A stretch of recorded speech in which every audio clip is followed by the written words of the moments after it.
प्राण में थोड़ी शांति बना के रखें और ध्यान से कथा श्रवण करें। तो राजस्थान प्रांत के एक संत श्री धनाजी महाराज, धनाजी की बाल्यावस्था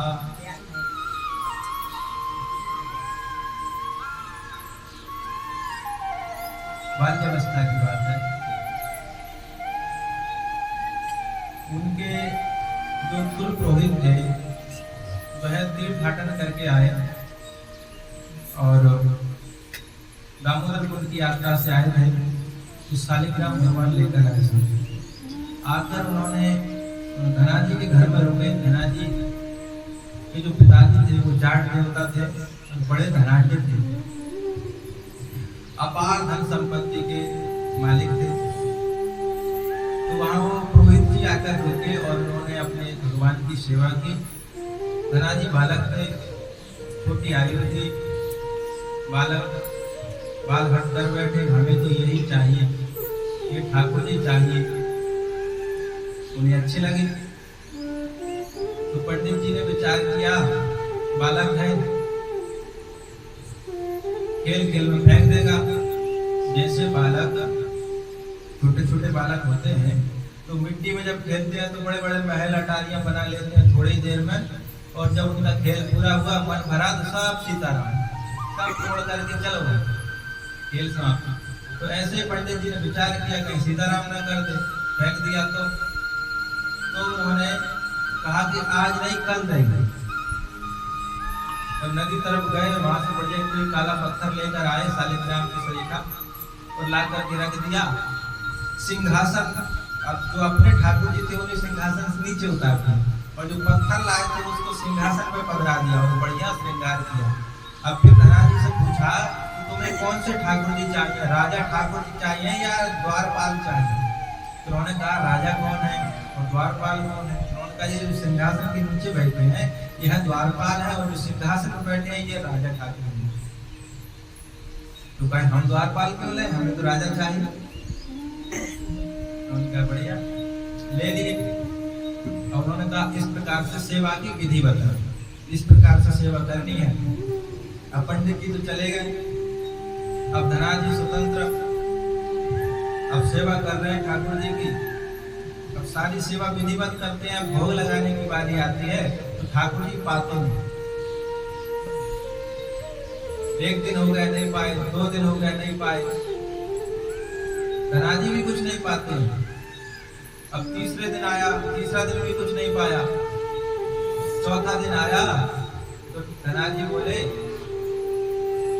आप तो आप हैं, ना जाने कहाँ कहाँ क्या क्या पाके 56 भोग आते होंगे, लेकिन आप अपनी छोड़ो, हम बालक की ओर तो देखो।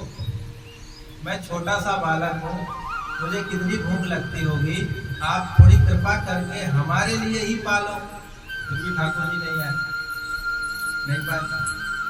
तो धनाजी पीट करके ठाकुर जी की ओर लेट गए। आप नहीं पाएंगे तो हम आपसे अब बात भी नहीं करेंगे। ठाकुर जी से नहीं रहा गया। ठाकुर जी प्रकट हो गए उसी शिलाखंड से, जो पंडित जी नदी से उठाकर जो शिलाखंड लाए थे वही शिलाखंड से ठाकुर जी प्रकट हो गए। और प्रकट होकर के बोले धना उठो। तो ठाकुर जी पाने लगे। अब आधा पा लिए। फिर धनाजी बोले ये अच्छी बात नहीं, हाथ पकड़ लिया ठाकुर जी। अरे आप तो आप हैं, हम भी तो भूखे हैं, हमने भी तो कुछ नहीं पाया, तो हमारे लिए भी छोड़िए आधा। तो आधा धनाजी पाए, आधा ठाकुर जी पाए। इस प्रकार से लीला चलती। पाने के बाद ठाकुर जी बोले तो देखो धना, जाको कछु खाऊं ताकि टहल बजाओ करूं। वर्तमान में लिखा है कि मैं जिसका कुछ खाता हूँ उसकी कुछ सेवा करता हूँ। टहल मतलब बेगारी काम करता हूँ, कुछ काम करता हूँ। उनका क्या काम करोगे, जो हो बता दो। ठाकुर जी बोले तुम्हारे पास गाय है ना, गाय चराएंगे आप? हाँ, मुझे तो अभ्यास है जन्म जन्म में गाय चराने। ठीक। ठाकुर जी गाय चराने लग गए। अब कुछ समय बाद वो पुरोहित पंडित जी लौटे, 1 साल लगभग हो गया। अब वो लौटे तो उन्होंने देखा कहीं ठाकुर जी नहीं, क्या है? पूछे, धना ठाकुर जी कहाँ हैं? बोले गाय चराने गए। वो ठाकुर जी, हमारा जीवन निकल गया, हमें आज तक ठाकुर जी दर्शन नहीं दिया, इसकी गाय चराने लग गए। पंडित जी मजाक समझे, बोले कि कहाँ है? दिखा। तो खेत पे ले गए। खेत पे जाकर गाय तो पंडित जी को दिखाई दे, ठाकुर जी नहीं दिखाई दे। उन्होंने कहा हमें तो नहीं दिखाई दे रहे। नहीं, हमें तो दिखाई दे रहा है, वो देखो बैठे, हाथ में बांसुरी है। बात नहीं बनी। फिर धना जी गए, धना जी समझ गए कि ये ठाकुर जी इनको दिखाई दे नहीं रहे। आए, ठाकुर जी से वार्तालाप किए कि आप उनके ऊपर भी कृपा करें, इनकी वजह से आप हमें मिले हैं। नहीं, हमारे अंदर योग्यता नहीं थी कि हम आपको प्राप्त कर सकते। पंडित जी भी समझ गए कि किसी से बात कर रहा है, इसका मतलब ठाकुर जी है। तब ठाकुर जी ने कहा, देखो धना, अगर तुम इन्हें दर्शन दिलाना चाहते हो तो इनसे कहो कि आपको यह अपनी गोद में बैठा लें, आपके स्पर्श से उनको हमारा दर्शन हो जाए। धना जी बोले कि ठाकुर जी कह रहे हैं कि आप हमें गोद में बैठा लो, आपको दर्शन हो जाए।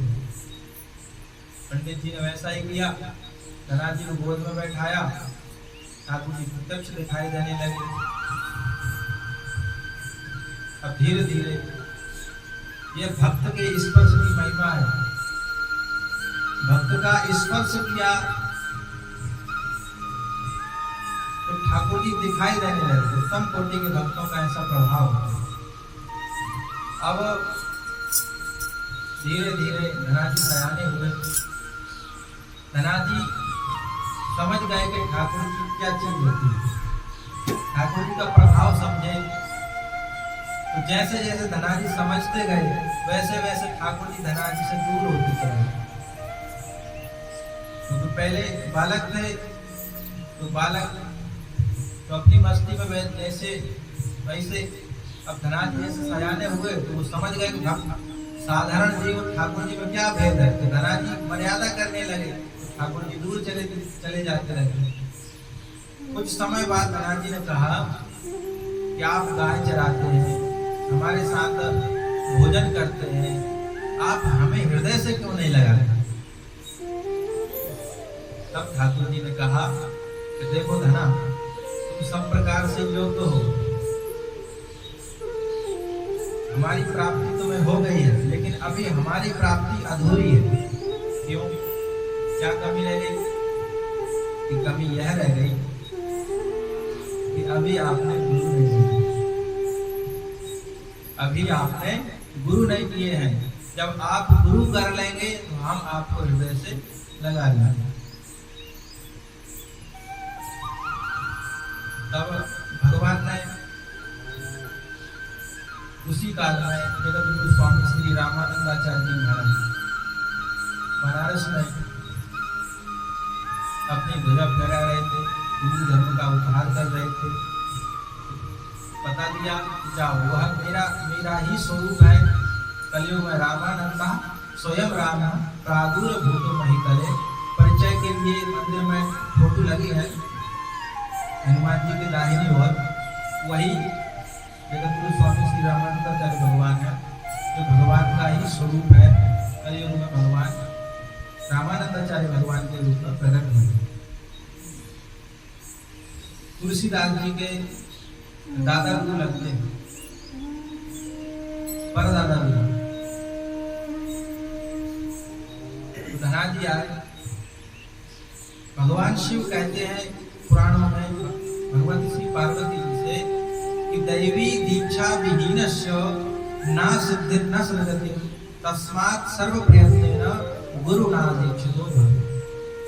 कोई व्यक्ति कितना ही बड़ा सिद्ध क्यों ना हो जाए, लेकिन अगर उसने अपने जीवन काल में गुरु नहीं किया तो कितना ही बड़ा संसाधन कर ले, योग कर ले, जप कर ले, तप कर ले, तो उसे उसका कोई लाभ विशेष होता नहीं जब तक वह गुरु नहीं कर लेते। रामचरितमानस में गोस्वामी तुलसीदास जी ने लिखा, गुरु बिनु भव निधि तरई न कोई।